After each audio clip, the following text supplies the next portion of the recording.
Everyone. सो इस lecture में हम kinetic energy of a gas को कैलकुलेट करेंगे, जिसके बारे में हमने हल्का सा अभी काइनेटिक थ्योरी ऑफ गैस में पढ़ा था। काइनेटिक थ्योरी ऑफ गैस में हमने ये पढ़ा था कि this is proportional to absolute temperature and this should only depend on temperature. ठीक है, तो ये दो चीज़ें पढ़ी थी, तो let's try to prove that. तो पहली बात हम इसमें अज्यूम कर रहे हैं कि जैसे वी आर अज्यूमिंग कि गैस, कोई भी जो गैस है उसमें जो जितने भी मॉलिक्यूल्स है या एटम्स है, कोई भी गैस मान लेते हैं, नाइट्रोजन गैस मान लेते हैं, तो इसमें मॉलिक्यूल जो है they will be assumed as point objects. ठीक है, ये पॉइंट ऑब्जेक्ट्स है।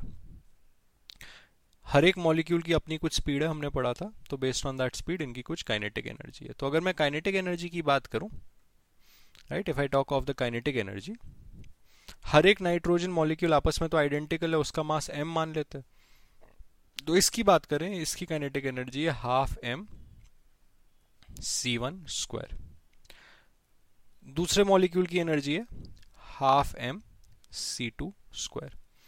ऐसे ही चलता जाएगा, राइट। ये हर एक मॉलिक्यूल की अपनी अपनी एनर्जी है, बिकॉज हर एक मॉलिक्यूल की अपनी कुछ स्पीड है। हमने पढ़ा था मैक्सवेल डिस्ट्रीब्यूशन में मॉलिक्यूल्स की स्पीड अलग होती है। तो काइनेटिक एनर्जी की अगर मैं बात करूं तो हाफ m तो कॉमन आ गया पहली बात।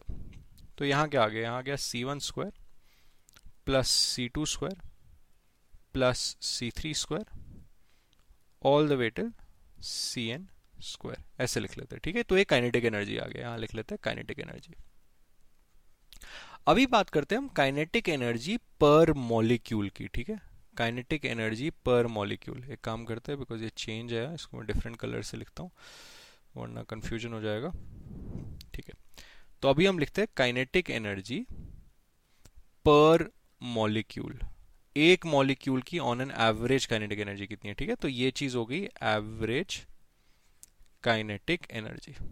सो एवरेज काइनेटिक एनर्जी होगी total kinetic energy divided by the number of atoms या मॉलिक्यूल जिनकी बात करिए, तो इससे क्या होगा, इसको n से हम डिवाइड कर देंगे, तो ये हो गया काइनेटिक एनर्जी पर मॉलिक्यूल। अब इसमें हमने एक चीज करनी है, तो पे अटेंशन ऑन दिस। तो इसमें मैं क्या कर दूंगा, मैं इसमें स्क्वायर रूट ले लूंगा, ठीक है, और यहां ब्रैकेट के बाहर स्क्वायर लगा दूंगा। तो इफेक्टिवली कुछ नहीं किया, ये पूरी जो एक्सप्रेशन है इसका स्क्वायर रूट ले लिया और उस पर स्क्वायर ले लिया। अब आप इस पे फोकस करें, इस चीज पे, राइट। स्क्वायर रूट जो है पूरा, इस एक्सप्रेशन का मतलब क्या है। ठीक है, if we go back to one of the things that we have discussed earlier, अगर हम मैक्सवेल स्पीड डिस्ट्रीब्यूशन में देखें, जब हमने इसकी बात करी थी स्पीड्स की, तो आरएमएस स्पीड क्या होता है, आरएमएस स्पीड होता है root of C one square plus C two square all the way till C N square by N, right. यही होता है आरएमएस स्पीड।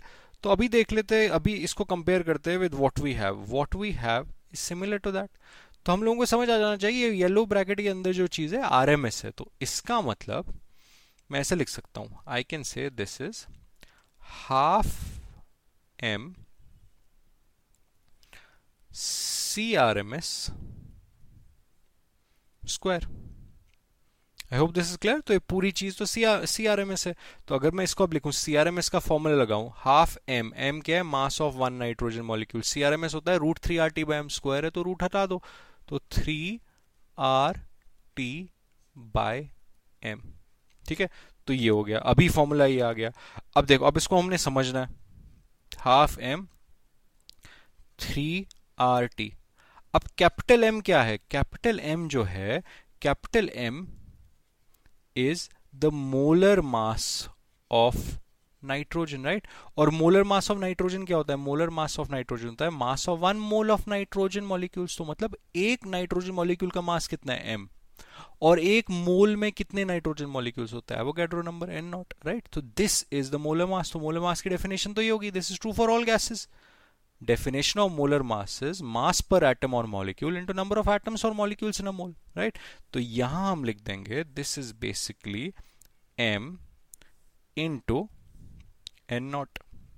तो कैंसिल हो गया, मतलब मास ऑफ नाइट्रोजन कैंसिल हो गया, फर्क ही नहीं पड़ता नाइट्रोजन नाइट्रोजन क्या हीलियम होता है, उसका भी मास कैंसिल हो जाता। तो अब जो टर्म हमको मिल गई वो लिख लेते हैं। तो हम कह रहे हैं कि एवरेज काइनेटिक एनर्जी जो है वो आ गई 3/2 R by N naught times T। तो अगर आप इसको ध्यान दें, 3 और 2 तो नंबर्स है, वो तो चेंज नहीं हो रहे। आर तो यूनिवर्सल कांस्टेंट है, वो भी चेंज नहीं होता। एन नॉट भी एवोगैड्रोस नंबर है, फिक्स नंबर है, कभी चेंज नहीं होगा। सो एवरेज काइनेटिक एनर्जी जो है वो किस पे डिपेंड कर रही है? वेरिएबल क्या है राइट साइड पे? बस temperature in kelvin. So average kinetic energy only depends on temperature and it depends on it linearly. So this is average kinetic energy. Let's make a clear distinction. Average kinetic energy per molecule, मतलब average मतलब per molecule या atom, this is equal to 3/2 R/N0 T। ठीक है। What is the average kinetic energy per mole? एक मोल की energy कितनी है? देखो, अगर एक मॉलिक्यूल की एनर्जी इतनी है, एक मोल की कितनी होगी? इस पूरी चीज को N0 से मल्टीप्लाई कर दो, तो वो हो गया 3/2 RT। So kinetic energy per molecule per atom is 3/2 R/N0 T, and kinetic energy per mole is 3/2 RT. So kinetic energy of gas depends on temperature Kelvin. So now let's be very clear. This is basically, जो उस point में हमने पढ़ा था, this is basically average kinetic energy. ठीक है, तो kinetic energy does not depend only on temperature. Average kinetic energy depends only on temperature. दो formula है, per atom is 3/2 R/N0 T and per mole is 3/2 RT. तो इसकी कुछ variations देख लेते हैं, because this is very important. तो इसको समराइज कर लेते हैं जो हमने चीज़ें पढ़ी। हम ये कह रहे हैं, पहली चीज़, the first thing that we studied is this, that average kinetic energy per atom या मॉलिक्यूल, ठीक है, एटम लिख लेता हूं मैं, पर एटम इज 3/2 R/N0 T। ठीक है, कुछ बुक्स में, कुछ किताबों में आप इसको ऐसा देखेंगे, 3/2 KT, स्मॉल के टी। के इज बोल्ट्जमैन कांस्टेंट, ठीक है, और दैट इज सिंपली R/N0। लिख देता हूं मैं, बाई चांस आपको ये टर्म कहीं दिख गई और आपको फिर समझ नहीं आएगा ओके, तो that is Boltzmann constant R/N0। पहली चीज ये पढ़ी। दूसरी चीज हम लोगों ने ये पढ़ी कि average kinetic energy per mole, this is 3/2 RT। ठीक है, this is the second thing. तो ये एक मोल के लिए। Now what is the total kinetic energy? Total kinetic energy, मान लेते हैं हमारे पास गैस के n मोल्स है, ठीक है, we have n moles of a gas, तो वो हो जाएगा 3/2 RT इंटू n, तो 3/2 nRT, और आई कैन से 3/2 PV। ठीक है, तो जब तक हम एवरेज एनर्जी की बात कर रहे हैं, it will only depend on temperature. The moment I say total energy, it depends on moles. तो अगर मेरे पास हीलियम का 1 मोल है, राइट, आई हैव हीलियम का 1 mole at 400 kelvin, and if I have hydrogen का 3 मोल एट 400 केल्विन, तो of course इनका जो एवरेज काइनेटिक एनर्जी है पर एटम या पर मॉलिक्यूल और एवरेज काइनेटिक एनर्जी पर मोल जो है वो दोनों का सेम है। क्यों? क्योंकि टेम्परेचर सेम है। लेकिन जो टोटल काइनेटिक एनर्जी है वो दोनों का सेम नहीं है, बिकॉज टोटल काइनेटिक हो जाएगा, एनर्जी हो जाएगा 3/2 RT इंटू 1, और यहां हो जाएगा 3/2 RT into 3। So I hope this is clear. these three formulae, kinetic energy per atom, per mole, per molecule, and energy आपको जिस यूनिट में चाहिए उस हिसाब से R यूज करना पड़ेगा। अगर एनर्जी जूल्स में चाहिए R 8.31 है, अगर एनर्जी कैलोरी में चाहिए तो R की वैल्यू 2 हो जाएगी। So this was the derivation of kinetic energy being only proportional to temperature। ठीक है, so I hope this is clear।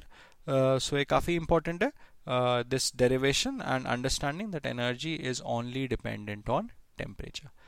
So my next lecture would be focusing on numericals based on kinetic theory, based on energy, and based on जो हमने speed के formulae करे थे।